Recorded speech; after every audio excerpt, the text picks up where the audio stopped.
while you're here.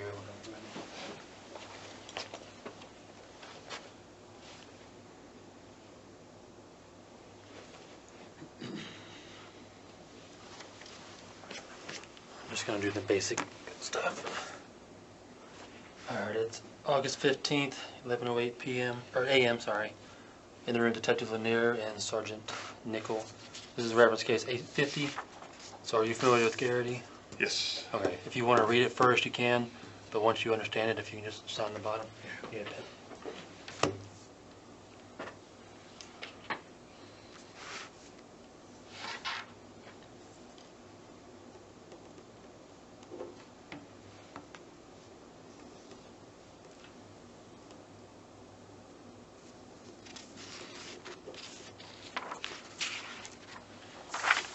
Are you familiar with Loudermill?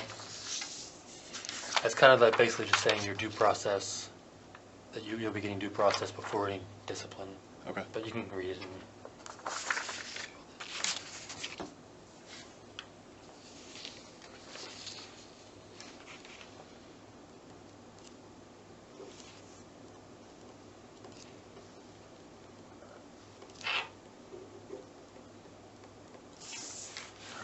These are just your copies of the same forms. Okay. And we'll just hang out until he gets here. You're welcome to have water. Thank you. And that's it on my part, so he'll be here in a second. Thank you.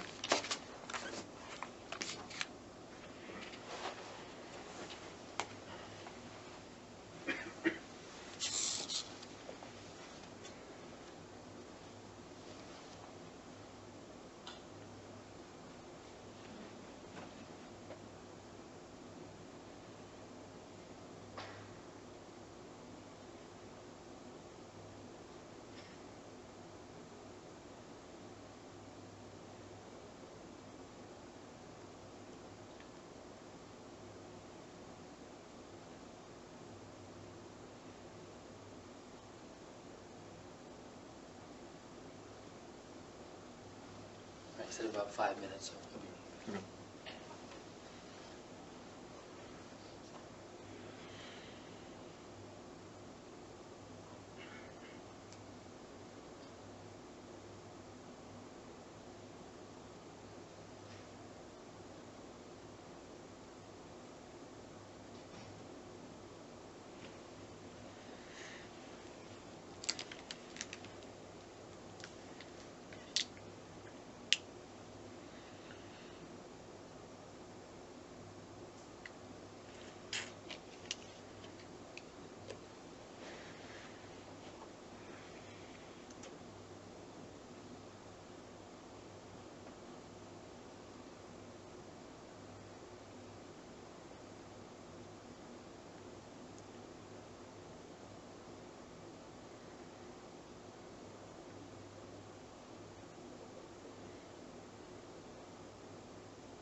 Right here. Jason, sir. See, I'm gonna give you your your notice of complaint, right? So you know specifically what the complaints are about. In this case, I'll give it to you right here. There are essentially two allegations.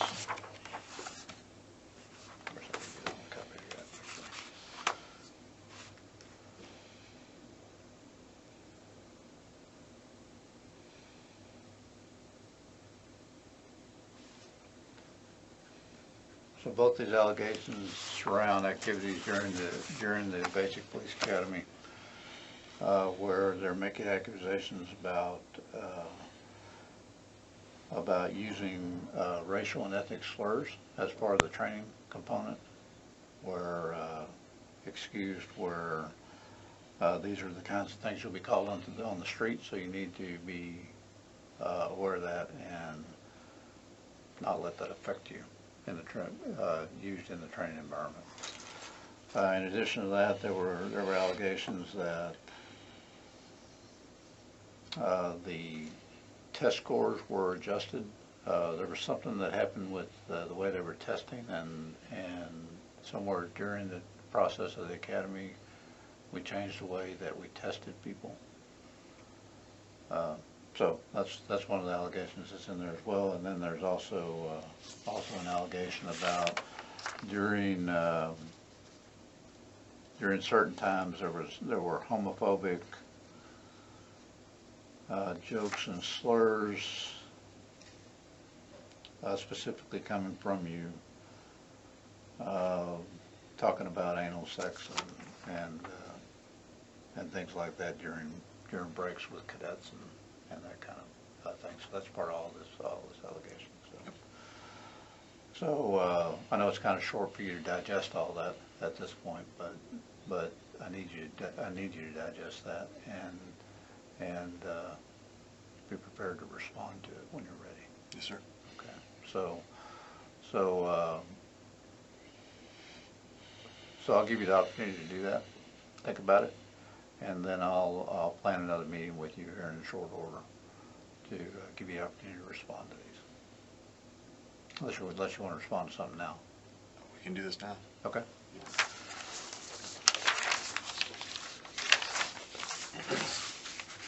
All right, let's just work down through the list of things. So cadets that were in the academy are saying that these things happened. Mm-hmm. So let's talk about the use of racial slurs. Mm-hmm. Let's talk about that. So there were 3 African American cadets in there. Okay. And a couple of Hispanic cadets in the academy. And one of the things about the importance of harping on keeping your bearing during the setting in PT, especially that first week, was to prepare them for when, not if, when people call you certain things. And so an example of keeping your bearing, keeping a neutral stance or approach to a situation, and in this case it was during the initial week where they had quite a few PT sessions during that first week. I informed the group as a whole that there would be names not just towards people with different ethnic backgrounds, but people are going to call you all kinds of names, regardless of whether you're white, black, Hispanic, male, or female. So using racial slurs is not part of my vocabulary. So to be accused of that, I can say 100% certainty that's 100% false. Saying that they're going to be called certain things because of their skin color in incidences on the street, yes, I did give them a heads up, and that is why it's important to keep your bearing and develop that discipline to keep your bearing in this setting, being the training environment, to prepare you for when you're out on the street. When you talked about that, did you get specific into what the slurs would be? I used the expression the N-word. You could call it that. I don't think I said anything regarding Hispanic backgrounds, but women would be called bitch or cunts or words like that. But no, I didn't say they're going to call you and then insert the N-word. And I don't think I would have said anything about Hispanics. in particular, but they might comment, like you might have a white male who doesn't like Right. and might assume that a Hispanic person is an illegal immigrant, for example. They might call you an illegal. So they might call you a wetback or something along those lines. But it's specifically to relating it to keeping your discipline, because you are going to hear this stuff. You're going to end up catching people at their worst. They're going to call you these names, and you cannot respond to those. Got it. So, so you said, so any of those racial applications you used during the course, were you the only instructor, or was anybody else there? So for the first week, I was the primary instructor. Not only was it the first week, and so there was testing measures to just kind of go, hey, do you guys really want to be here? There's also fitness and wellness that was taught too. So I was the primary instructor.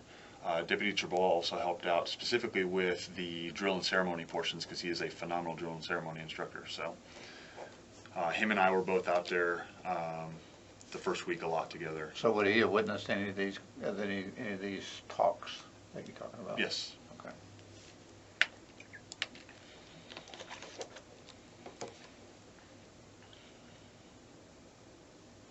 So I'm going back over the examples that you used, or you remember using. Go back through that list of examples for me again, so I can write it down. So there would be, the African Americans would be called the N-word.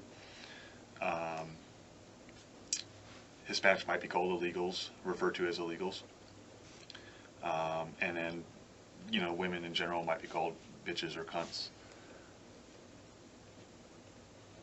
Which I've heard myself, right? I've had that directed at me too. So it's not like it's a gender specific, but those words to me, when you say those to me, don't really mean the same thing as Right. potentially to a female. Right. And you earlier used the term wetback also? Yes. And kind of, all right, so anyway, anything else on that? No. Okay, so let's move on to the next part of that, where they were talking about changing the test scores. I don't know what they're talking about. The only thing that I've adjusted scores to was for the final row test. And No, they were talking academics. They weren't talking about. I didn't have the capabilities. All So- the tests were taken over a class marker. So was there a way, did we change the frequency? Did we do anything to change with that on the academic side on testing at all? Not that I'm aware of. So the goal of the academy was to have it every Monday be a quote unquote major exam. Okay. And the schedule didn't quite work out that way, because you'd have a class that goes like a whole week, or maybe there'd be some interruptions. Let's say you put firearms or DT for 4 hours, and so then the following week you'd have a day or two of that same, like advanced patrol tactics and constant notification. That is a long class that got grouped together. So taking Monday courses wasn't always possible. Monday Right. exams. So sometimes it got spread out, sometimes it got, what I didn't want is there to be, you get an 8-hour class and then you immediately take a test. You get an 8-hour class, because that's not how we operate on the street. We have to retain information. So it was having a major exam on Mondays was the goal. Sometimes it wasn't possible. So who else was in so Tribal was in the cadre Mhm. at that time. Who was the sergeant during that time? Was that Sergeant Stewart? I do believe he was, yes. I was trying to think of when that transition took place. I believe Sergeant Stewart came over as a sergeant before that BPOC started. Right. And then Commander Carter was the commander. Yes.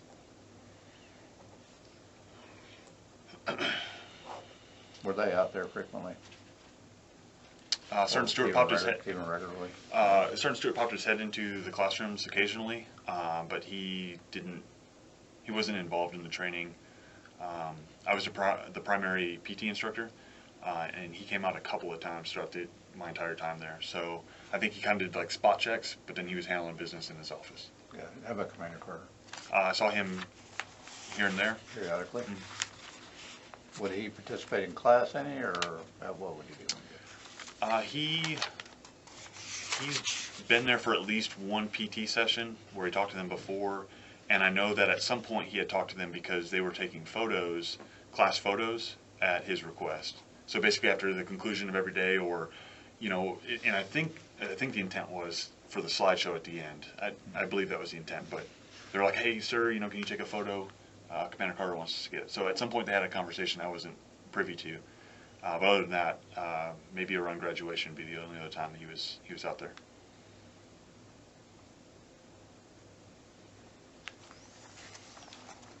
So they talked about one of the cadets thought he had earned the score of top driver, but ended up not being.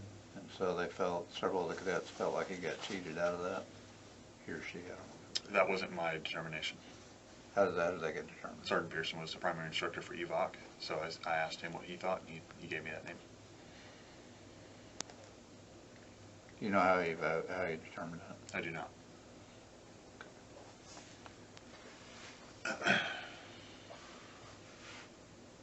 Same thing with the fire. So the only one that the academics, that's self-explanatory. You look at who's got the best score, that's the top academic. PT, you look at who I was the one that determined that. You look at who consistently performed the best throughout and or had the best improvement, who was the best physical performer. Deputy Chabal gave me who was the top shot for the firearms, because since he was the primary instructor for that. So on this, I'm trying to get back to this academics piece. Mm-hmm. Try to figure out what they're talking about here. They talked about changing of test scores where the Wilco cadets ended up moving ahead of everybody else in the test scores. So all the tests were administered through class marker. Right. And what class marker allows you to do is to see, you can actually watch somebody take their There's test. analytics on it. Yes, and so you can see who's missing what, where they're at what phase, are they passing at whatever phase during the test. And then what you do is then you can find out who missed, let's say a question everybody missed. Lieutenant Griffin Trog would sometimes throw that test question out and then adjust everybody's score who missed that. Which again, if it's 15 out of 15, well, everybody got positively influenced by throwing that test question out. Would y'all do those analytics on every test? It was reviewed, as far as I know. So that was Sergeant Stewart and Lieutenant Griffin Trog that did that. I didn't have the access to do anything with class marker other than issue or assign the test and then get the results back. Got it. So, but in that example you gave, if you threw a question out, it would equally affect everybody. Is that correct? Yes, because they weren't throwing questions out, to my knowledge, that one person made it and everybody else. So, 14 people got their tests positively influenced while this first person was just sitting there. It was basically, from my understanding, an all or nothing.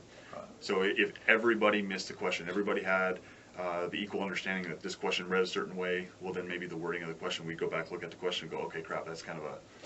Yeah, more than one answer can be correct or something Right. like that, okay. So you throw the question out. Yes. Everybody's impacted equally. Yes. Okay.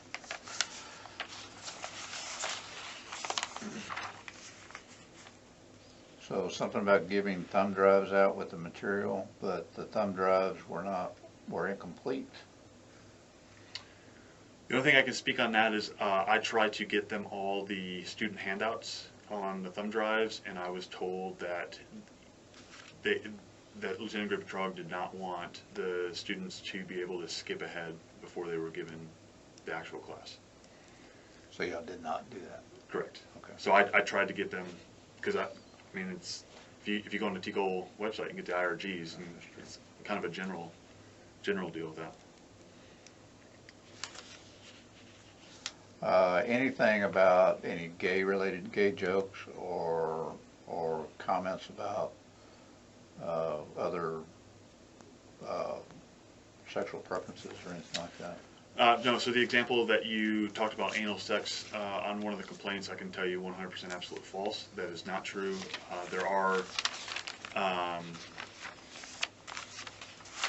comments that were made with, like, Trump art, for example, or counts in regards to, like, hey, if I give you an extended hug, or, some just jokes that are not meant to. They're not slurs in any stretch. It's just guys joking in reference to, hey, you're looking really good today, things like that.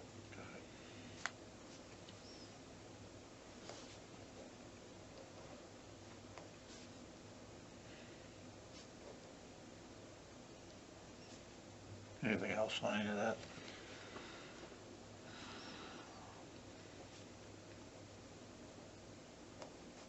Well, this last part here is it's alleged you made racially specific comments to a cadet commenting on quickness or speed athletically. Yes.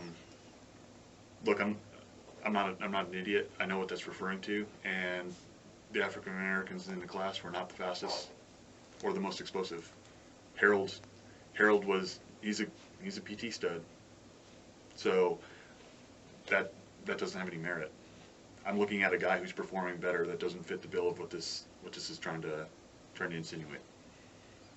So I think that, well, what I know is the insinuation was that you made a comment that, hey, you're supposed to be fast, or something, something along the, Absolutely something not. along that. Absolutely not.